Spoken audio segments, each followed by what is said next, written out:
Well, hey friends, thanks so much for joining us today in the middle of the week and setting aside some of your time to be present in this space. And I just want to say up front, I'm really excited about some things that we've got planned for what's coming for midweek and for opportunities for you to engage online and perhaps even in person. And so be watching our Facebook page for some announcements about that as we roll forward. But for today, I want to leave you with these thoughts that come out of Isaiah chapter 6. And so if you want to follow along in a Bible you have, I'd encourage you to do so. But I'm just going to read the verses for us as we roll forward through it as well. But I want to take us back to a time in history, to a story set in the middle of a period of transition, of disruption, and of an uncertain future. And that is for the people of Israel in the time of Isaiah the prophet. And so what we know from the scriptures and from history is that Uzziah became king when he was 16 years old. That's when he was made king, and his reign lasted for 52 years until he died around the time of 740 BC. Now, I just want to say 52 years is quite a long run, isn't it? I mean, 52 years leading anything is a long run, but particularly for the people of Israel, as Uzziah reigned for that long, there would have been people who would have been born during the time of his reign, and they would not have known any other king.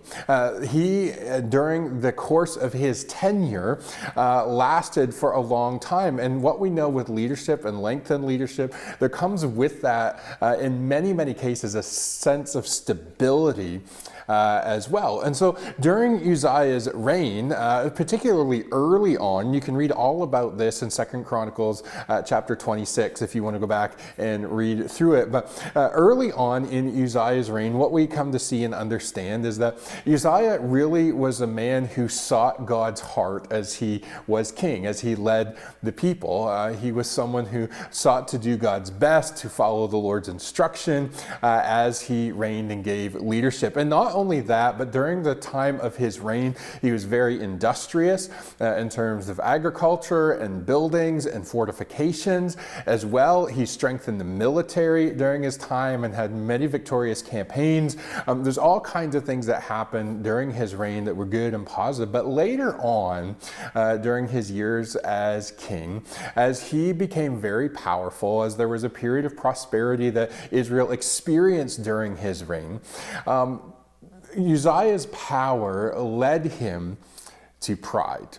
And that pride eventually led to an incident that happened in the temple that I'm not going to get into all the details. And here again, you can go back and read it in 2 Chronicles 26. But as a result of that incident of the temple, at the temple, Uzziah ended up contracting leprosy. And he would spend the last years of his life tucked away, cut off from his people. In fact, somebody leading and managing in his place as he experienced the frustrating effects of this disease until he eventually died of leprosy.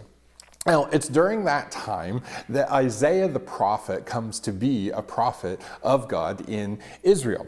Now, when we get to chapter 6 in Isaiah, what we discover is there's a time, again, of national transition. And so the country itself, the people, are going through a period of mourning because Uzziah has just died. And Isaiah, in chapter 6, we read about or we hear about his call to be a prophet. Now, some debate whether this is his initial call to be a prophet of God or whether this is kind of a call during his ministry to a specific task or purpose. Whichever it is, we know that it's in the early years of his ministry as a prophet.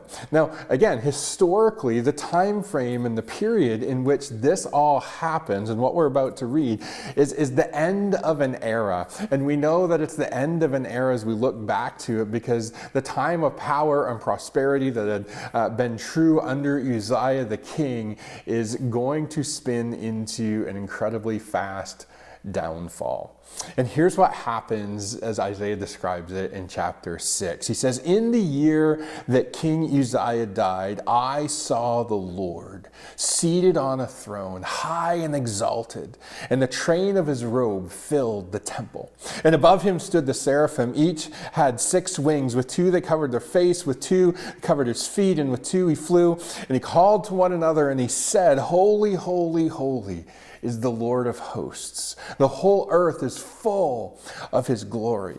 And the foundations of the threshold shook at the voice of him who called, and the house was filled with smoke." Now, it's during this time of transition and disruption and of an uncertain future. It's during this period and this cultural moment for Isaiah and for the people of God and for the nation of Israel. It's during this moment that Isaiah has a vision of God in heaven.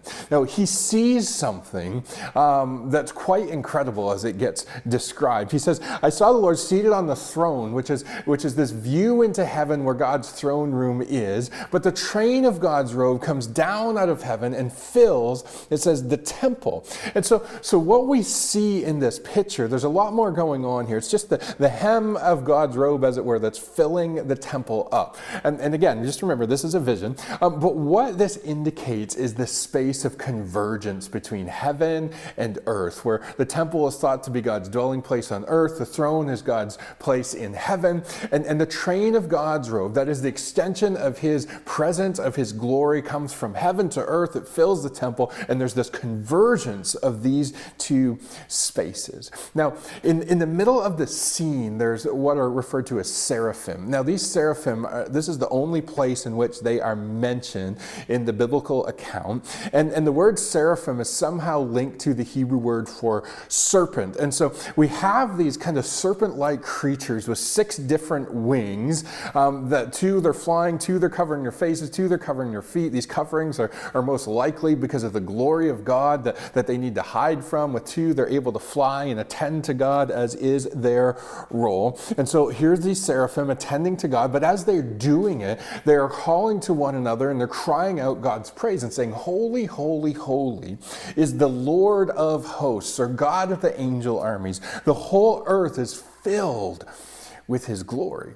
Now, there's this 3-fold repetition of holy, holy, holy. And the reason for that is to bring up the intensity of the word holy, which literally means to be set apart. And so not only is God just simply set apart, he is holy, holy, holy. There is an intensity to the nature and character of the holiness of God himself that's being sung about, spoken of, and even viewed in terms of the convergence of God's presence in heaven and earth and all this coming together.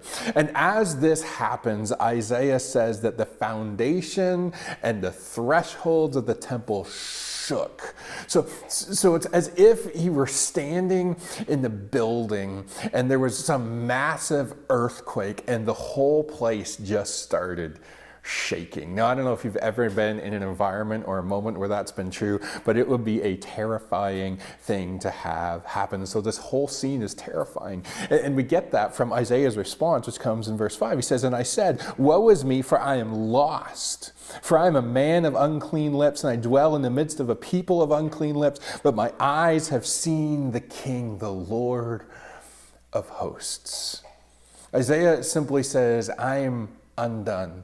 I am ruined. I am destroyed. I am now standing in the presence of God, King of all, Lord of all, God of the angel armies, and I am unprepared for this moment, and that could only mean one thing for me, certain death. And Isaiah is terrified, and he recognizes, because of his view of the holiness of God, and because of what he knows of himself, he just cries out, I am ruined, and I'm destroyed, and I'm undone. Why? Because I am a man of unclean lips, and I live among a people of unclean lips. In other words, I know my sin, and I know the sin of the people around me, and he does not feel worthy to be able to join into the praises that the seraphim are singing about the holiness of God.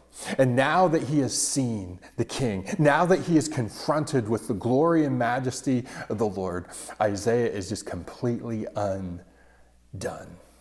Now, there's a strange thing that happens next in verse 6. It says, one of the seraphim flew to me, having in his hand a burning coal that he'd taken with tongs from the altar. And he touched my mouth, and he said, behold, this has touched your lips. Your guilt is taken away, and your sin is atoned for. In other words, your sin, right? It's covered over. It is wiped away. It's dealt with. There is restoration between you and God now. And the incredible thing about the image of this is that this coal that's touched his lips is taken from the altar, which is connected to the view of sacrifice and atonement that we see in the temple system throughout the Old Testament under the Old Covenant. And then, in the midst of this restoration that's given to Isaiah, that Isaiah, you don't have to be ruined and undone, we hear God speak. And God simply says, whom shall I send, and who will go for us? Now, God is asking here in this moment this rhetorical question in heaven concerning a particular mission that he has for a person to be able to be sent out to accomplish something on his behalf. That's the role of the prophet. The role of the prophet is to speak God's words to God's people on God's behalf. And so God is asking this rhetorical question, who can I send? Who will go for me? Who will be the one to bring the message? And Isaiah at this moment simply responds by saying, here I am, send me. Now, Isaiah's response to God is a response that comes without even knowing all the details of the call. Now, for me, I'm the kind of person that I would have probably a harder time with this. I'm not the kind of person that just kind of hears the elevator speech and I'm full in. I want to know details. I want to know what's this going to mean. What's it going to cost? What are we going to have to figure out? What's going to be the effect? Is it going to be worth it in the end? And all these kinds of things. And God simply says, who's going to go for me? And Isaiah just simply says, me. I'm right here. Send me. I'll do it. Whatever you ask, I'm all in for whatever you have for me. And the thing is that what Isaiah gets called to do, and you can read about it after, what Isaiah gets called to do is not an easy thing. He's actually called to preach so much that people hear, but the reality is that they will never get it. And he's called to do that and to preach that message until people hear and they don't get it, until everything is destroyed. And then out of that, God is going to bring something new. Now, I want to remind us today that while you may not have a vision of God in these moments of transition and disruption and of an uncertain future, you may not have a vision of God like Isaiah had, but you do have a view of Jesus, of his life and his death and his resurrection, the things that he concerned himself with, the people that he interacted with, the ways in which he did that, what that showed about himself and about what he came here to do, how he gave his life as an atonement for sin, as he laid down his life as the propitiation for sin, that we might find forgiveness and mercy and grace and healing for our sin when we recognize I'm undone, I'm ruined, I've sinned against God, I can't join in the praises. In fact, I'm a dead man. I'm a dead man walking until Jesus simply says, come, believe in me, trust me, follow me. I've given my life for you, that you might find forgiveness, that you might find grace and mercy, that you might be welcomed in as my son and my daughter into the kingdom of God, and that in the moments, in the here and now, because of my death and my resurrection and being raised to life, death does not have to have the final word over your life, and just as it didn't have the final word over mine, Jesus says, and I'm calling you into something greater and bigger and much more beautiful. And even though there may be a period of transition and disruption and of an uncertain future, there's a certainty that comes through trusting and following me. And so while you may not have a vision of God like Isaiah, you do have a view of Jesus. And if you've trusted and followed him, he's brought you to life. And that means that following him sets you and I apart. Not only that we might be shaped into his image, into his character, that his desires might become our desires, that we might have this passionate pursuit of Jesus that overflows into praise and thanksgiving and seeking the good and the welfare of the people around us and being bearers of good news for a hurting and broken and lost world. Not only are we to be shaped by him and his life and all that he has for us, that we might be conformed to him, his image, that we might be his representation, his ambassadors, that when people see us, they would see the nature and character of Jesus being formed in us. Not only has he set us apart that we might be shaped after him, but he's also called you and I to make disciples. We've been given that call. And even in the midst of transition, where things are constantly changing, of disruption, when things aren't really working out the way that we hoped that they would, when the plans we had just kind of crumbled through our fingers because of things that we had zero control over, when all of these things break down, when the future is uncertain, when we don't even know if we will get back to the way that things ever were before, in the midst of that, the call still remains the same: to make disciples. And if we got to find different ways of doing that in the middle of it or going forward, maybe that's not a bad thing. And the thing is that in the midst of this, if we're just contented to be in a holding pattern, waiting for everything to stop being disrupted, to stop being transitioned, and for the future to become very clear and certain again, if we're just waiting in a holding pattern, there's a chance that we're going to miss out on the very thing that God has for us in this moment. And I don't know about you, but I don't want to miss it. And so during these times, I hope that you are being shaped into the image of Jesus. And I hope that as you pursue him, as you trust him, as you follow him, that you fulfill the calling he's placed in your life to make disciples, even in the midst of an unchanging or of a changing world and an uncertain future. Let me pray for you. God, I thank you so much that no matter what's happening in the world, no matter what the cultural moment looks like, the call you've placed on our lives is still the same. And we can't be content to just remain in a holding pattern until things get back to the way that we want them to be. In the midst of change and disruption, we need to find the unique ways that we continue to fulfill the thing you've called us to. And God, I pray that we become a resilient people who are able to continue to pursue that calling and that passionate pursuit of you, even in the midst of these moments, we ask. In Jesus' name, amen.